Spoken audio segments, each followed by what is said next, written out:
Welcome to Sisters in Crime Australia and Murder Mondays, where authors talk about their crime craft.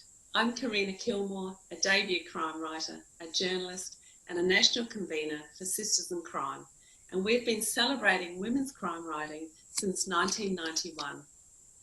Before I introduce Sulari Gentill, I'd like to acknowledge the traditional owners of country throughout Australia and recognise their continuing connection to land, waters and culture.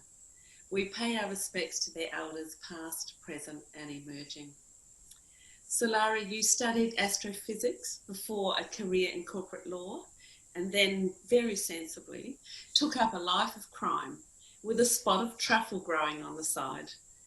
Your Rowland Sinclair series, which is set in the 1930s, has notched up 10 books since 2010.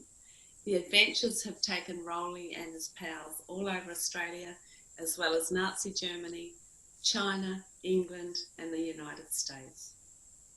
Your book, A Decline in Profits, and second in the series, won the Davitt Award for Best Adult Crime. And Paving the New Road was also shortlisted in 2013. And your standalone Crossing the Lines won the Ned Kelly Award in 2018. You've spoken at Sisters in Crime events many times, but this time we have a national and potentially international audience. Welcome, Sulari. Before we get to the questions, can you please give us your elevator pitch for your latest novel, A Testament of Character? Hey, well, thank you for having me, Karina, and thank you to the sisters for inviting me on for Murder Mondays. A Testament of Character is the 10th Rowland Sinclair novel. In some ways, it's a little bit of a milestone in terms of the characters and how they go forward from here. Rowland finds himself in Boston in this iteration or episode. He and his band of louche comrades, they have been called his Scooby Gang, turn up in Boston to deal with the will of an old friend, Daniel Cartwright, who has passed away. Now, readers of Rowley will remember Daniel Cartwright from the second book, A Decline in Profits, and he reappears, albeit posthumously, in this novel. And Rowland has to contend with not only the mystery of his death, but a belligerent family who believe that they should have been remembered more in his will, and a mysterious heir who nobody seems to know. Ooh. Sounds fabulous. Right, let's get to our questions. Do women write different crime stories to men? I think we all write different crime stories to each other. I think crime novels, particularly Australian crime novels, are reflections not only of our own experiences, but what we want to see out of society, what we believe in, what we're willing to fight for. And because of that individuality, I think every single crime novel is different. Yeah. How do you approach representing diverse communities? That's a difficult one. I'm a historical fiction writer, so I write in a period which was much less diverse in terms of social interaction than we see today. But because I don't want to write a book that's all about rich white people, you have to actually make an effort to actually to turn the protagonist's eyes elsewhere. So certainly when I took Rowland to Shanghai, I made the very conscious decision to force him to look east and to consider what was happening in the world between the wars in the East. And similarly with other characters, they bring to Rowland a different perspective of life that he normally sees, because he lives in the most privileged of places. But diverse point of view is necessary, because what I'm trying to do is give readers an idea of the world in the 1930s and draw parallels between that world and the world we live in today. Yeah. Who are your literary inspirations? My literary inspirations. Harper Lee. I think she had a wonderful, subtle way of making a point that was so incredibly powerful. But when you actually read her text, the way she made it resonates and stays with you forever, because she doesn't beat you over the head with it. I've always been a fan of Agatha Christie. It's just, I'm a crime writer. It's very hard to stray from Agatha. But in a contemporary sense, I have a great admiration for Marla Nunn, and the richness and the culture and the insight she brings into her work. I love the work of a lot of my contemporaries, M. Viskick, Robert Gott, Jock Sarong, Angela Savage. The Australian crime writing is really at a peak at the moment. It's the surge of the wave, and it's very exciting to be part of that. Yeah. So I've got heroes all over the place. Yeah. Would you write a crime book about the pandemic? Oh. Maybe in a few years. At the moment, I think I use my writing to remind people of things they might have forgotten, to draw parallels with things going forward, with issues that I think may be pertinent to today. And so the pandemic, because we're all living through it, I don't need to remind people what it's like. I don't need to remind people what it means and where it's come from. So I can't see myself doing it soon. No. Maybe in 10 years we'll forget. Does your main character ever surprise you? All the time. He won't listen. Rowland has had a life and a will of his own for several books now, and he does surprise me all the time. He quite often gives me things of what's happened, and the way I write, it feels very much like I'm sitting down and talking to Rowland, and he's telling me what happened. And quite often I find myself saying to him, "How am I supposed to write that?" And he'll just say, "Well, that's your job, not mine. I'm just telling you what happened." It does feel very much like he has a life of his own. And yes, I think he takes a sadistic pleasure in surprising me. Tell us something not in your book about a main character. Not in the book about a main character. Clyde Watson Jones. The reason his name, he has a double-barreled surname despite coming from very humble circumstances, is because his great-grandmother, despite him being from a very religious Catholic family, his great-grandmother was a woman of ill repute. And she wasn't sure whether her son was begat by Mr. Watson or Mr. Jones. So she hyphenated the name. I have a hyphenated surname, but that's not the reason. My apologies to anybody with hyphenated surname. What started you on a life of crime?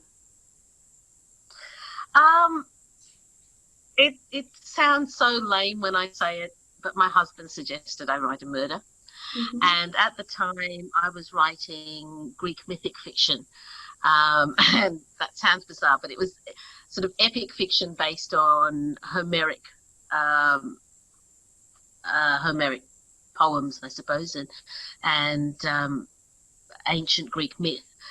And my husband is my first editor. He's an English history teacher, and he's a little bit scared of me, so he'll edit.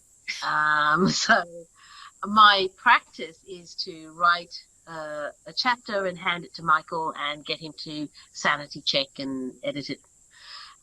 Because quite often, I don't know if this happens to you, Karina, when you're writing and you're going at 100 miles an hour, you leave things out, like prepositions or words, and you don't know it, because when you read it back to yourself, you put them in. So it's really necessary, for me at least, to have someone read it immediately so that I still remember what I tried to write when I'm correcting it.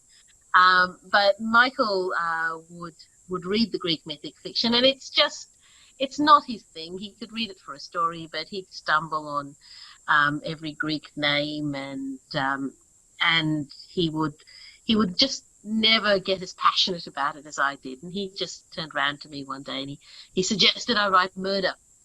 And of course, by that time, I had realized that I was completely in love with this thing I was doing called writing, and that I wasn't ever going to stop.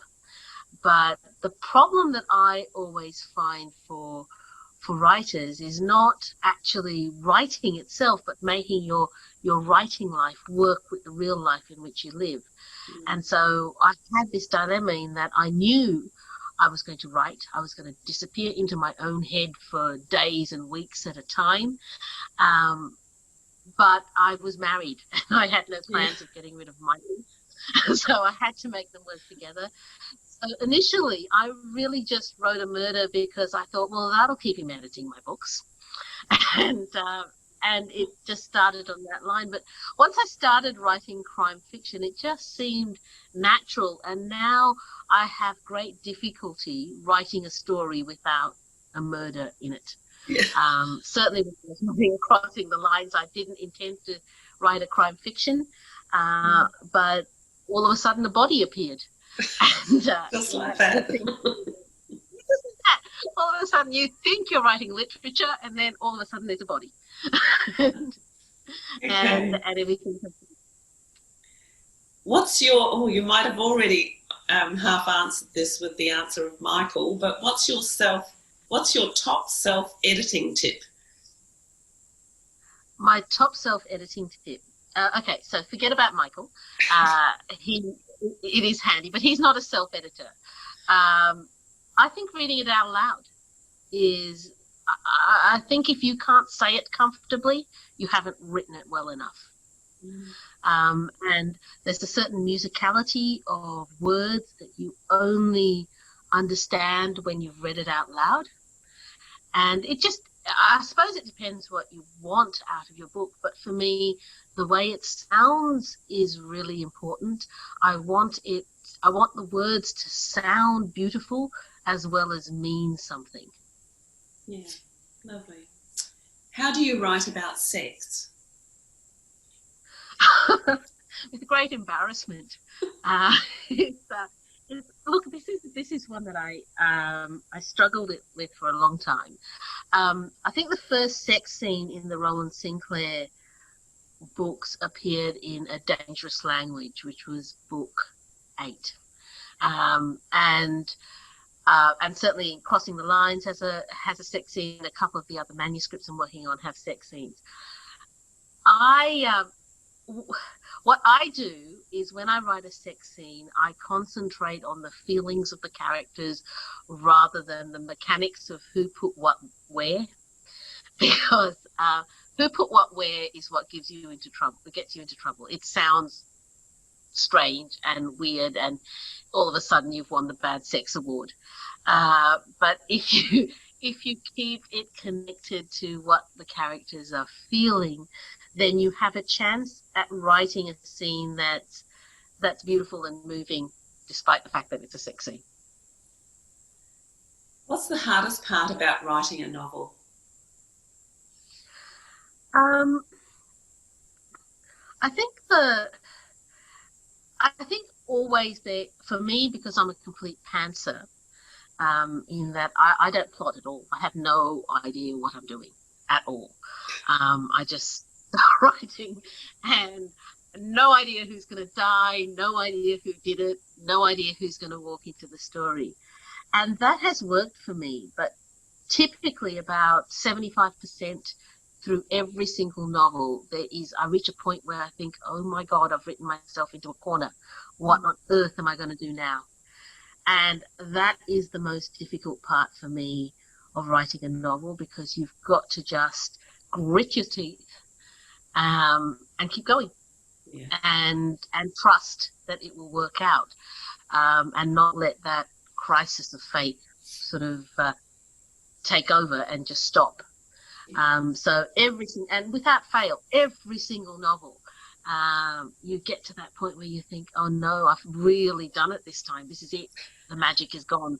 I have no idea how this is going to work out. This is really silly. Why didn't I write a plot?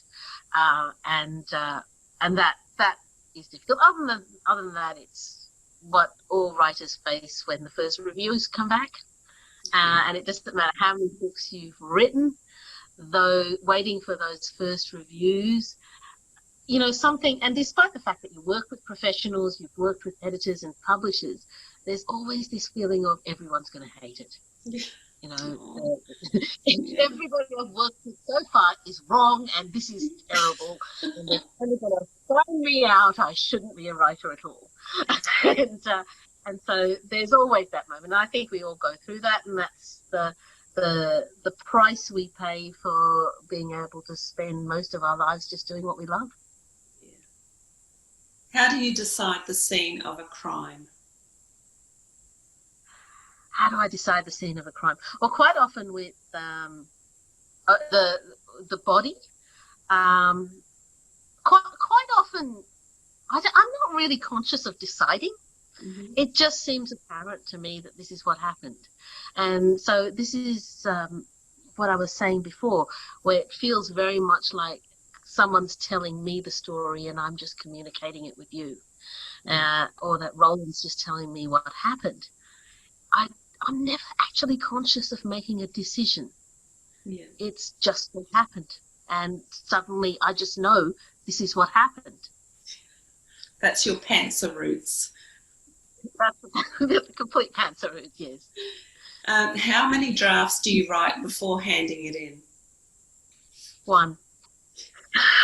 One. Though bearing in mind that Michael is reading every chapter as I go.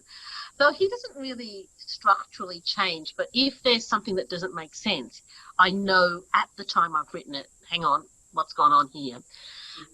There was, when I was writing after this Crossing the Lines, which is now called After She Wrote Him in the US, and that book was the first time I'd ever written a sex scene.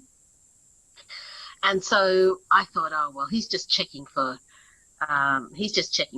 spelling mistakes and sentence structure. He won't notice. I'm going to take the sex scene out because I can't bear the thought of my husband reading it. And so I handed him the manuscript, and it came back immediately. And there was just this little note on the side saying, jumps a bit here. And I thought, oh, okay. So he's noticed that there's a scene missing. So that keeps me, as I'm writing, with a kind of a sanity check, to make sure that everything's flowing properly. And if something jumps or if something's missing, I'm aware of it immediately. And so I fix it while I'm writing. I don't need to fix it in a second draft. Yeah. And so basically I finish one draft, read it over, and then send it in. That's amazing. Oh, our last question is, how would you get away with murder? Oh, so many ways. How would I hide a body? I would, I think I'd be so good at it. I'm not sure that I can say it in case I need to use it. But look, you know, the thing is, there was the Agatha Christie book Curtain, and it's funny. I actually gave a class on Curtain a couple of years ago for the Victoria Writers Centre, and I hadn't read it in many years. And reading something several years afterwards, you think, oh gosh, it's often quite a disappointment. And that book was interesting in that it was written at the same time as her very first book. So it was when she was a new novelist. But what was behind it was the most amazing idea that you could talk someone into killing someone. And so the perpetrator in that case was not someone who ever pulled the trigger, but who just knew how to push people's buttons to get them to do it. So I think if I was going to do it, that's how I would do it, because I can talk people into things. You know, we're wordsmiths, that's what we do. I would persuade someone else to kill you. And I love it. No. No. Thank you very much, Sulari, for being with us today on Murder Mondays. Oh, thank you, Karina. It was a pleasure.